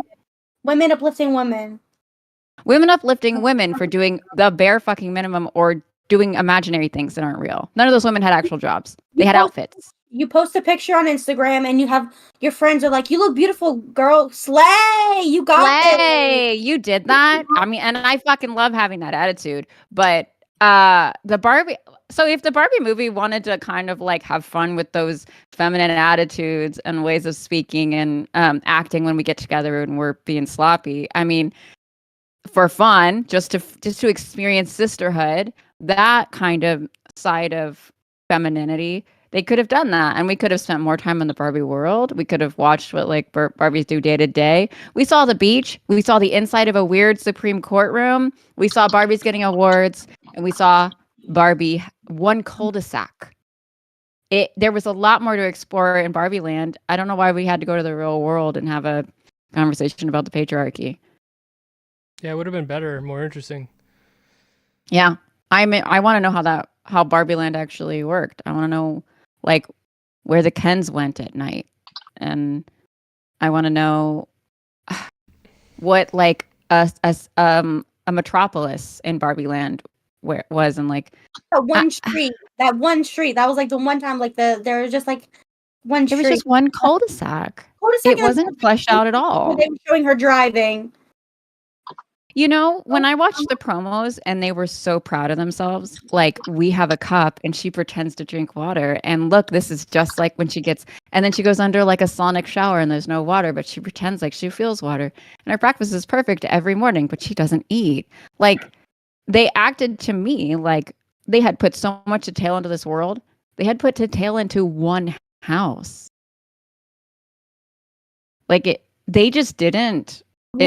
It didn't feel lived in, or like it was. It wouldn't feel like a real world. It was. You had the weird house, and the fact that the weird Barbie. Of course, the weird Barbie can fix everything. Well, they were leaning on. Well, they had to sell the Barbie brand, and if they were to expand on the world, I think it would have broken a little bit of the because maybe like Barbie is a fantasy, right? The Barbie world's a fantasy. Why do you think they did that when they're going to the other world, when they show all her cars? It's because Barbie has a lot of cars, and it's products they've sold. Right. There were probably more products they could have inserted, I think, is what Peanut is saying. That there was more world building. She has summer houses. She has everything. Barbie has swimming pools with water you can put Would have been hilarious. Peanut, it would have been hilarious if when she got depressed, she went to her summer house and like tried to like... And then like the summer house place, like there's no patriarchy yet or something, like there's different like regions or. And what if she had like a different Ken at every house and she was kind of like polyamorous, like, and they all were like, Barbie's here, I haven't seen you in like a year, and she's like, shut the fuck up. Summer Ken, I'm sure they have like a winter outfit of Ken with her, Barbie and Ken at the ski lodge or something. Like they have really leaned into her being a sociopath too, because I don't think Barbie had like emotions, much of them actually, until she started having problems. That's what I wrote. That I said, like I said with the emotions, is like when she got to the real world is when she finally had emotions, like she was going through her first period. But you know, like, because I don't want to be stereotypical, but like when I got my first period, I was like, what is going on? Am I dying? Blah, blah, blah. And she's like going through these things and is like, oh my god, my first tear. And I'm like, really? She was like, and it felt good to cry. Oh yeah, I hated that. It felt good to cry thing. Like Ken starts crying and she's like, oh no, but it's good. No, fuck, no, it doesn't feel good to be sad. Sure, it felt good that she learned how to do it, but no, it does not. You're gaslighting him. It does not feel good to be sad. Fuck, I hated that. I don't think that's what they mean. Well, she just kept saying it feels good to. Like to have a cry, not to be sad. It's like imagine the person that. Yeah, but imagine the person that made you cry then tells you, "Don't know, it's actually good that you're crying." It's like, what the fuck is wrong with you? Oh, when she I do love crying. I do love sobbing hysterically alone in my room. Actually, it's pretty based. I recommend it. But I don't want someone there telling me that it's good. Probably not. Well, it's good to feel sad when you're sad, but it doesn't mean. I don't. Oh, so you can finish. I just thought Ruth's character was pointless. I know she created Barbie, but her whole point of being in the movie was pointless. Oh no, it's not point. There's a really bad point. She's God. Oh yeah. Oh, she's the Barbie god. Yes, she's the Barbie god. Well, what was really beautiful that they did do with the movie is that in the part where she closes her eyes and she sees all those women, those are all people, family members and friends of people that worked on the movie. Oh. So they're not. They sent clips in of like people that they're related to, friends of, and that's what that whole thing is. Of like seeing real people. You know what? When I went to the Barbie movie, I didn't really want to see the women's families of the people who worked on the movie. Like, I wanted to see Barbie World. Like, that doesn't even mean anything to me. Like, I don't care. Like, I'm a feminist, and I like It's that doesn't but make I me can, feel anything. I don't even see what the point is of that scene. Women are real people. I know that. well, Yeah, I don't know. it wasn't even that it was pointless or whatever, but it's like I can take a piece, I can look at this art and realize there's some beautiful this movie and realize there's some beautiful parts in it. And that's kind of like what I thought of it. I was like, "Oh, that's touching." But I wasn't like thinking like, "Oh, this has nothing to do with the plot." I was like, "Oh, that's a touching moment." It wasn't touching to me. Maybe It, also maybe because I knew who those people were or what the idea was from. It maybe would have gave me more insight into why I might have thought it was touching. Also, the song is I know the song too, so the song is sad. I don't remember that part. You don't remember that? Not standing out to me. When It's is right this? at the end before she becomes a real person. yeah, well, there's like a bunch of images of women that flash. I hated that part of the movie too. Well, yeah. Did The you movie pick was up on? really, really fun It until didn't do about anything to midway the through story. I'm not when gonna they lie gave to you. that. It did nothing to the story. But like I just thought I was like, oh, that's a nice touch. Did anybody else pick up on the Barbie creator was like God, and they had like they brought her into like Well, then whenever Morgan Freeman plays God, oh, they have you in a white room with Morgan Freeman, you know, like, and they had her like she's God, and like they brought Barbie into the Yeah, all white room. Yeah. well, Will Ferrell's character was like, oh, that's her ghost. Her Chandler's ghost or something. she rents a room on the 5th floor, is what he said. I think. 17th floor, and Yeah. that's her ghost or something. Yeah, and then they made a kind of casual reference to the fact that she is not a perfect historical figure, actually. And I think there at least they kind of acknowledge that, but then to make her a We god go. figure regardless is weird. I only like figured that like put that together when you said that because like I was like when I saw it I was like okay what's going on right but then the first time they show her when she's going through the Mattel building I didn't pick up on it but I guess now at the end with the white screen it's like the telltale sign of like the character is God now like I Yeah. kind of like put that together but the first part we saw her I didn't like put that together. I hated that part when they said that she did the tax evasion, not because like they shouldn't have said it or anything, but it's just like at that point in the movie, it's like I don't believe you actually believe anything or have any moral position. So like, you're just making a No. weird joke. So it's weird. Yeah, if we're self-referential about the fact that the movie is not making internal sense or the fact that the feminist message is kind of bullshit, that doesn't make it okay. It makes me like, oh, this just keeps becoming more of a dumpster fire, actually. And it could have been simply a fun movie, like that I enjoyed. I enjoyed half of it I think a lot. now like without all the I feel like the feminist messaging just like was it just ruined it for me. Well, it wasn't true feminist messaging, it was feminist washing. Or the shit you see on Twitter of people saying they're feminist. A lot of what you get in TV shows too that are trying to brand as feminist to appeal to a younger audience, but they don't know what feminism is, so it comes off corny and weird. And then people who don't like feminism are like, "See, this is what feminism is." And it's like, well, It doesn't lead any like Yeah. or helpfulness or anything. Yeah, I think they made feminism harder because like, I think the most important line for the movie was for me is when Ken says, businessman tells Ken that they still have patriarchy, but they hid it. They hide it And well. they hid the problems that women have. They hid patriarchy by making the movie, like because they like real feminism wouldn't be very quite as pleasant. But then they make the movie about that because but like life sucks. But they're really not actually getting at like the unpleasant things that would come from making it. Like they would have to be much less pandering to the Barbie brand. They would have to say some unpleasant true things, and like they would have to.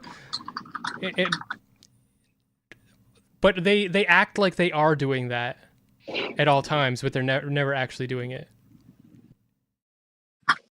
I think to make a feminist movie, you have to be pretty intelligent about it, and that has to be truly what incentivizes you, and it kind of has to be art on a high level, and you have to care about that most of all. Yeah. But if you want to use feminism as branding, you just like kind of like Barbie feminism. Literally, it's plastic. We need less Barbie movie and more revamps of the Ghostbusters franchise. I think that went really well last time. That was the best movie. That's the best Ghostbusters. What do you mean? Yeah, exactly. I haven't seen it. Now, every time feminist art, 10 out of 10. Obviously being sarcastic. Horrible. Horrible. I love how there was that trend for years. Let's just do an all-female cast and make it a reboot so that misogynists can hate it, and everyone will talk about it on Twitter forever. Peak feminist art was the She-Hulk show. That show was awful. So we could just talk about how like women are bad at acting and shouldn't be cast. No, you can just have Megan Thee Stallion in there and start twerking. That's how you make a great show. That's how you feminism. I just had an epiphany about acting. This is just random, but I think that the reason that child actors suck, because like child actors tend to be awful actors. The reason that they suck is because we don't write children as real children. Because if we wrote them like real kids, they would ruin the movie. They'd be annoying, and they'd destroy the scene. Like if people are trying to have a conversation dialogue, and the kid would be like do something stupid that undermines the whole scene, and it makes the whole thing about them because now we have to deal with this kid. This kid is whining and won't shut the fuck up. Yeah. So they.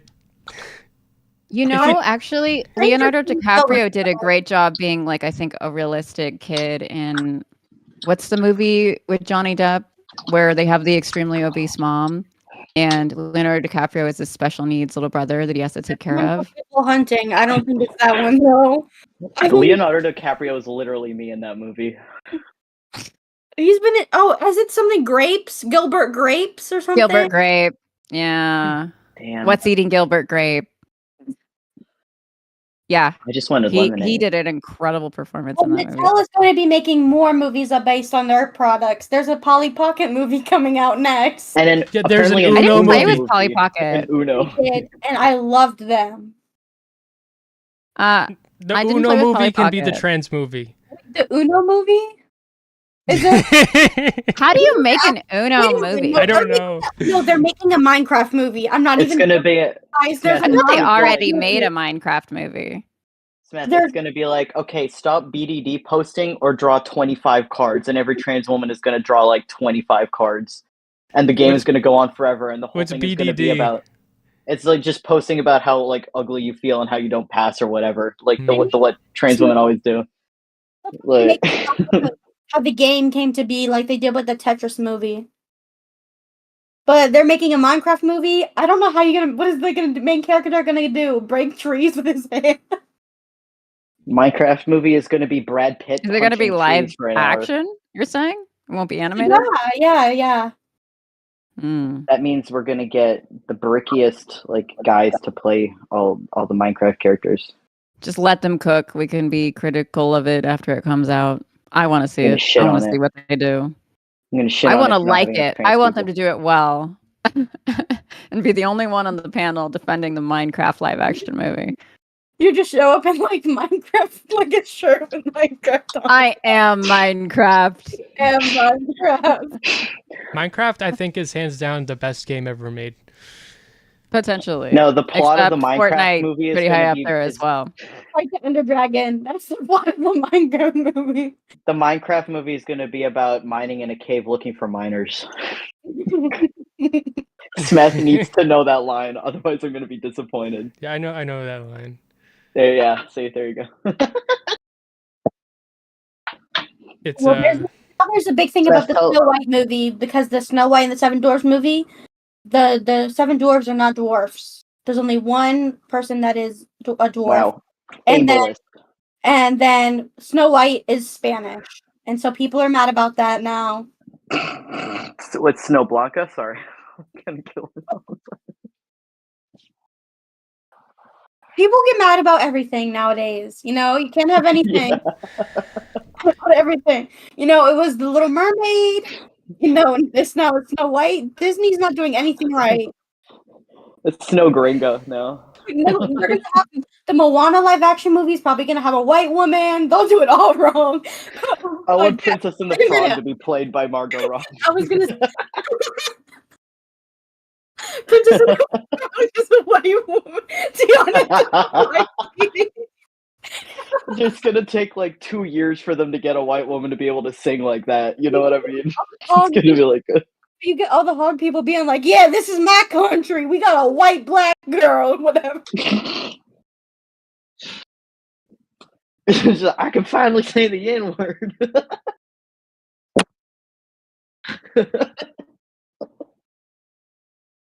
I don't know. You could make a really over the top. You could make a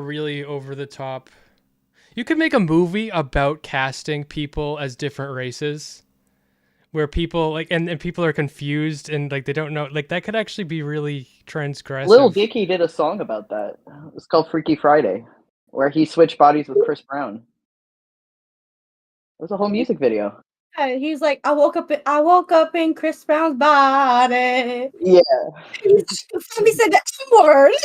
See, transracialism, Smeth. It all ties back into each other. See? Yeah.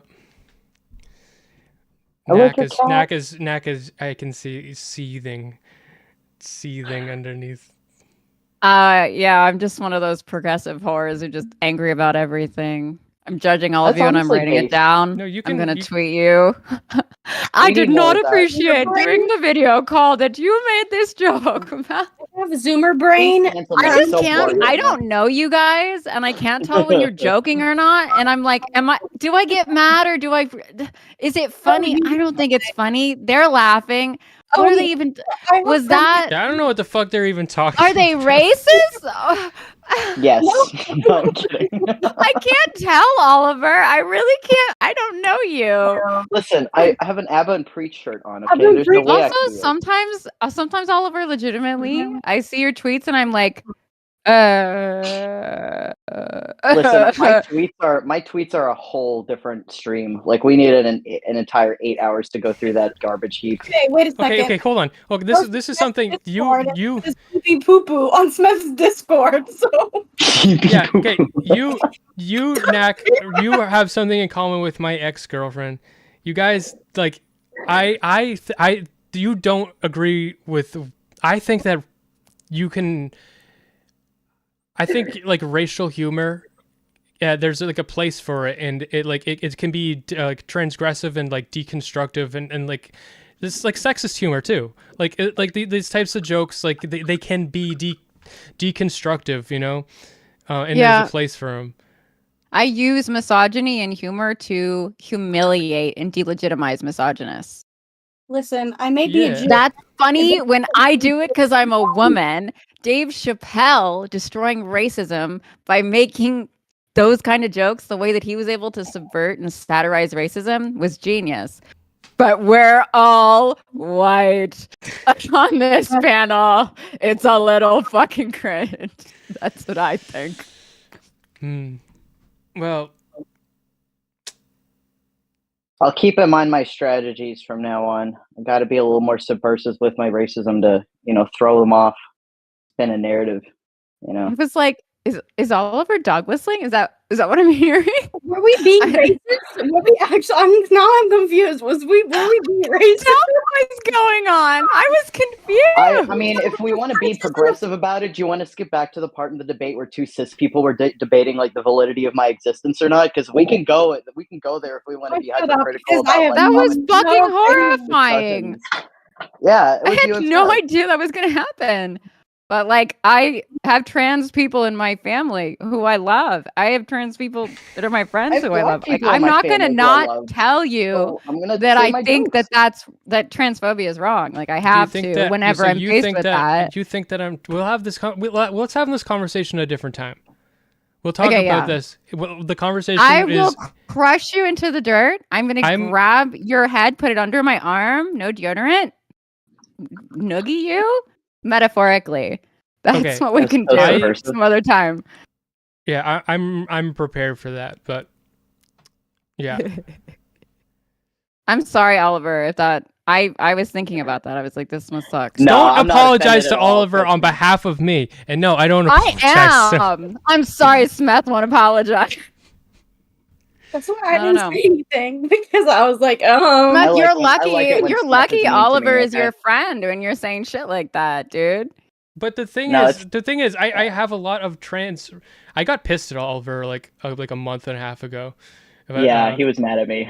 But I think that we're like over that. But I don't know. Yeah, we're good.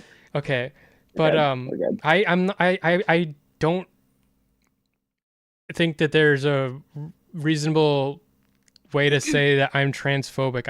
I do disagree with trans people, but like I care about trans people and I can relate to trans people and I want what's best for them and I don't want to humiliate them and I just disagree about basics. Like I don't think people are born with a gender. I think it's all societal. I think it's a societal problem that people are trans. I don't think once you have gender dysphoria it can just go away. I don't think we can like just like train you to not be trans or anything. Smith. We're going to talk about it later, but also the thing where people say I'm not transphobic, but and then say a bunch of transphobic shit. The things I just said are not transphobic, though. I know, but Smith, they are do you kind of, respect me as a and human they being? all are pointing at a real transphobia that you have. Okay, we'll talk about this later. You're trying to be gentle and to No, say I'm it in not. acceptable, palatable ways, but the truth is, you're being bad faith if you think that's what's happening. Bad faith. She's being bad. At this point, if you're transphobic, Smith. just say you're transphobic. And I'm go not. and say. But I'm not. Smith, you need to be more gotta own transphobic. it. What you're saying to me, what you're saying to me, Smeth, is that you don't hate trans people, Right. and I believe that. But I do. you are transphobic. I'm not afraid of them either. I do hate trans people. It's not as simple as a fear. That's not how words work. Transphobia is like a multifaceted like thing. Someone was actually in chat trying to do that. Okay, we'll get into this. I'm sure you will come prepared, and I'm gonna have my work cut out for me. Okay. Well, I'm a hysterical female, so it'll be pretty wild. I hope you're okay with that. I was not gonna even. My uterus will be really acting up.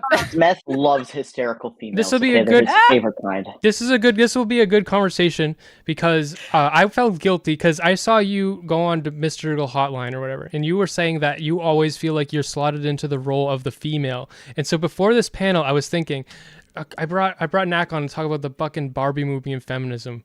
Like, so, and I was like, just felt guilty about that. So now we can argue about something else where you can be impassioned and not be talking about like feminism or something. And we're talking about the Barbie movie because I wrote a bunch about it and I care about it. And because you're a feminist and I'm a feminist, but I do appreciate that you consider stuff like that. I would say that you're one of the only men in the space who has not treated me like a virtual fuckhole. Like, I mean, there was, I mean, not You're entirely. Not a virtual fuckhole to me. Don't You worry. are self-aware and care, so I appreciate it.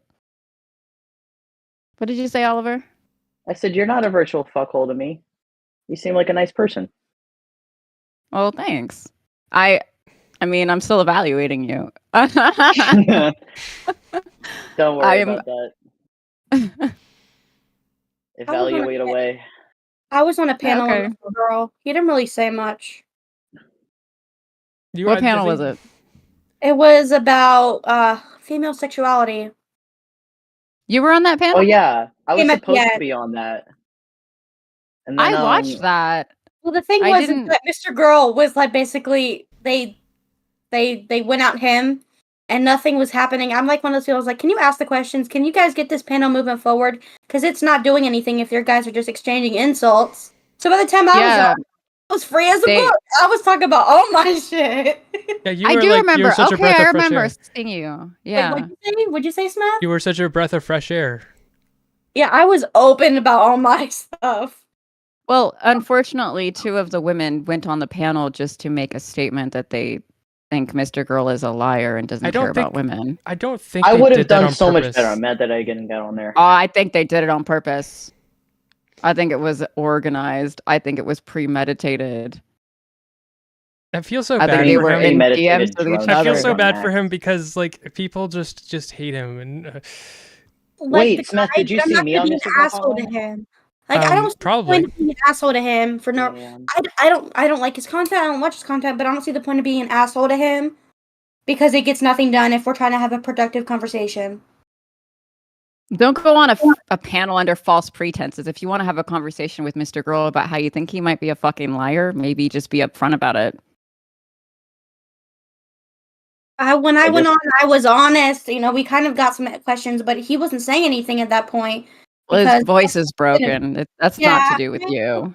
And I also felt like by that time it was 3 hours or something in, and I felt like he really had nothing else to say because I think the minute he was going to say something, somebody would have shot him down. So I think he just like was like it's not worth it anymore. But it was interesting. Nobody understands him. Well, it was interesting to Oliver. Nobody understands him. He's so misunderstood. It was interesting to hear what Shaylin's thoughts were because I've never spoken to Mr. Girl or Shaylin, so it was interesting to hear what she thought about everything. So she is interesting. I like her haircut. Yes. He will stand for what I believe in and do it wrong. Content. So, you gotta He could do so much better stuff. Smith, listen, I only watched your review. I didn't watch Mr. Girl's review. I haven't seen your stream review. It's not that good. Oh no, it's not that good. It's not that good. It's fine. It's a stream. It's a stream of consciousness. It's not like a written script, you know. So you had a lot of notes, though. It made me think about some stuff. Yeah, I think I have pretty good thoughts. I just think it would have been a better video, but yeah.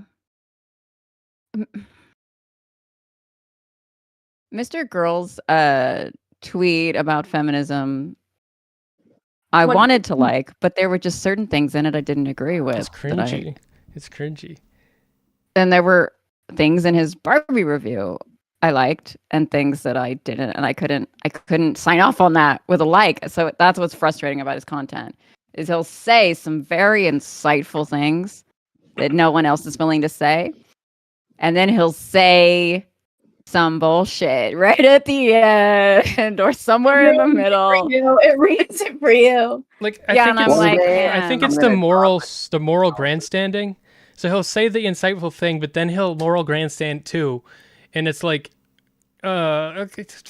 just you can't empower women without also being a little bit mean to women, because like the whole thing is women are so perfect and pristine and everything. You like the empowerment of women will look ugly, and you can't do that in a clean way. You know, something like that. That sums up my feelings about that. So when you tell me to fuck off, it's because you're trying to empower me. Yeah, when I have taught myself to stop placating women. My chat is playing sound noises, and I just want to tell them, go fuck yourselves. You all suck, and I hate you right now. They just played the most horrifying noises while I was trying to listen to Smeth. Imagine having a chat. That's funny. In my fucking office, talking to my computer. Nobody's in my. I haven't got a chat. You're right. I'm so ungrateful, just like a woman. I have a chat right now, and I have Sleepy announcing to me that there's a Smeth report coming. Apparently. Oh yeah, Sleepy's making a Smeth report. Yeah, really? and she says that you should be shitting your pants. I'm gonna do an interview for that. I'm a little bit worried. Yeah, just a little bit. What have you been doing in DMs, Smith? What are you worried about? Not much. Smith is scared. Not much. He checks all his DMs now, sees what he said. I've just been using redact.dev a lot. He's just like Control delete all messages. Clear out my Discord DM. Well, no, if I do that, then I'd be taking after Destiny, not Mr. Girl. It's true. He deleted everything. Listen, you got to learn from the best. Yeah. All right. Hell yeah. Yeah, So- Destiny keeps stealing my takes. It's really annoying. Damn, copyright strike. I know, I'm gonna DMCA his ass. DMCA. Well, his takes just tend to be whatever the first most like It's a song. obvious Song. basic thing. Yeah, takes? just like me. That's Hassan. Come on. His songs and takes are not obvious because they're dog shit. Like you have to do a lot of mental backflips to get to his song takes. That's absolutely true. You guys just hate how hot Hassan is. He's good looking. He is good looking. No, yeah. He is Small pretty Peanut good does. looking. Small Peanut does not Listen. hate how good looking he is. I remember her like just. Oh, I don't. Listen, Well, and I'm not even being a Kuma right now, but I do think that a lot of the hate that Hassan gets is because he is traditionally good looking. no, I would throat him. He's just fucking retarded. You would. What does it mean to throat? Beach him. Like- You're gonna beach him. You're gonna beach him. I'm gonna beach him off so hard. Oh, Beach him up. I liked all the gay jokes in Barbie. Like that Me was too. probably a lot of the joy. I'm gonna beat you off so hard. Like I love gay men. Like I love like the acts. Oh my god, did you see the Amy Schumer movie where her boyfriend was gay and in the middle of the movie theater he would suddenly be like, "Hey, I'm gonna take you in the back room and I'm gonna fuck you if you don't shut up." Like it should be like, like there were constant jokes where he like accidentally revealed, and it was played by John Cena, so it was extra hilarious. Like the fact that they put that in the Barbie movie was shocking to me and gave me so much happiness. I find it funny that Ken's rival was the Asian guy. Yeah, they just hate Asian people. Stop He No. wasn't very friendly to stop. No, it Asian was hate. empowering. It was empowering that an Asian man got to be a sex symbol in the Barbie movie. Yes, because But Asian men somehow have that Elliot problem. Page Like they're seen as wasn't. like not That as man good. is a Marvel superhero. Hollywood won't let them be Sexy men. fuckable. Superhero. Yeah. Wait a second. That guy's a Marvel superhero. He's got enough. The guy who played the Asian guy is Shang-Chi from the Marvel series. Okay, well, now he's also hot guy in the Barbie movie. He did that. He's that girl. He plays those. I like it.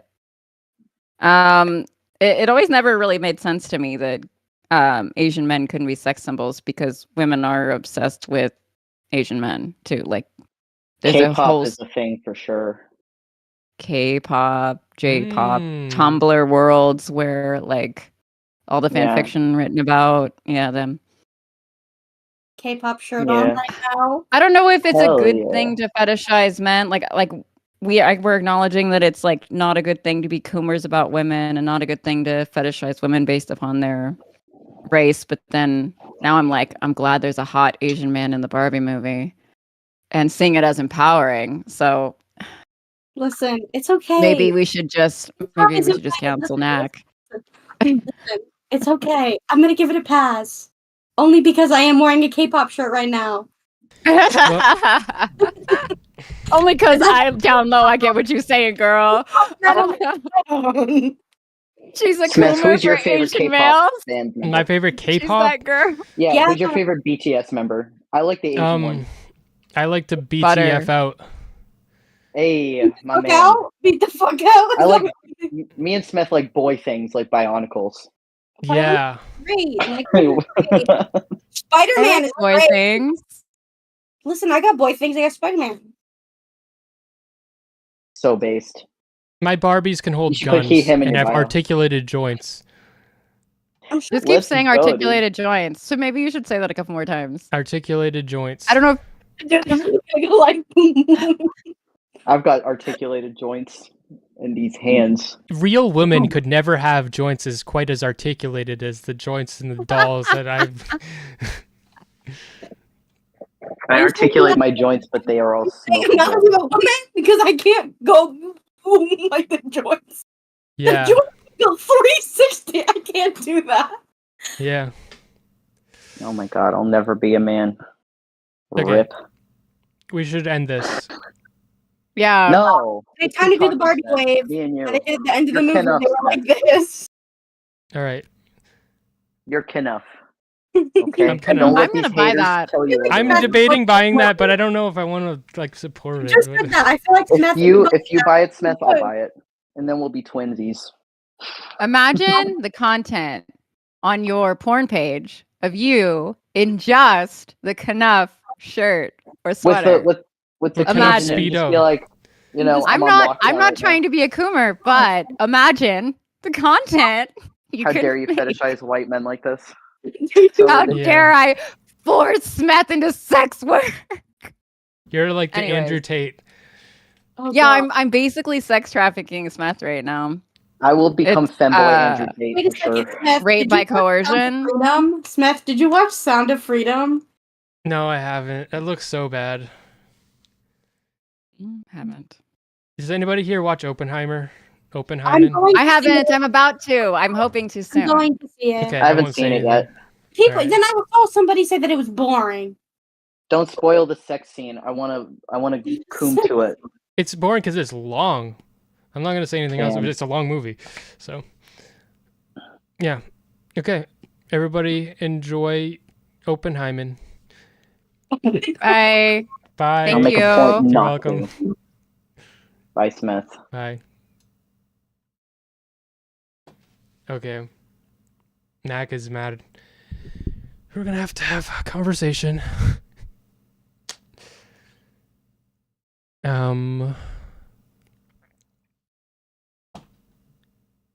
Yeah, I've got some footage of a not really a review, but I might make a little video about a movie experience.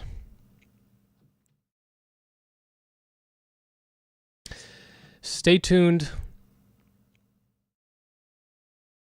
And if you can smell what the Smeth is cooking, you got a nice line of methamphetamine to snort. Have a good night.